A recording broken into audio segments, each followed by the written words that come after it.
गर्भधारणापूर्व व प्रसवपूर्व निदान तंत्रे अंतर्गत लिंग निवडीस प्रतिबंध करण्यासाठी जिल्ह्यातील गुन्हे दाखल प्रकरणांचा आढावा घेण्यात आला। गुप्त पद्धतीने गर्भलिंग निदान करणाऱ्या केंद्रांवर धाडी टाकण्याचे आदेश आरोग्य यंत्रणेला देऊन सोनोग्राफी केंद्रांची तपासणी करण्याचे निर्देशही प्रभारी जिल्हाधिकारी तथा मुख्य कार्यकारी अधिकारी कुलदीप जंगम यांनी दिले।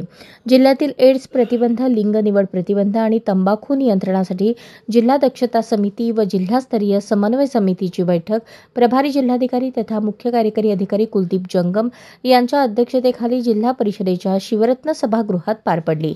या बैठकीस जिल्हा शल्यचिकित्सक डॉक्टर सुहास माने, जिल्हा आरोग्य अधिकारी डॉक्टर संतोष नवले, निवासी वैद्यकीय अधिकारी डॉक्टर श्रीकांत कुलकर्णी, जिल्हा नोडल अधिकारी डॉक्टर अभय शिंदे, स्त्री भ्रूण हत्येविरोधात कार्यरत स्वयंसेवी संस्थांचे प्रतिनिधी उपस्थित होते।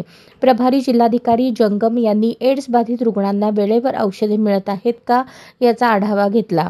औषधांच्या तुटवड्याबाबत माहिती घेतली आणि जनजागृतीसाठी जिल्ह्यात शिबिरे घेण्याच्या सूचना दिल्या। शासनाच्या सुविधा कमीत कमी कागदपत्रांवर उपलब्ध करून देण्याचे निर्देशही दिले।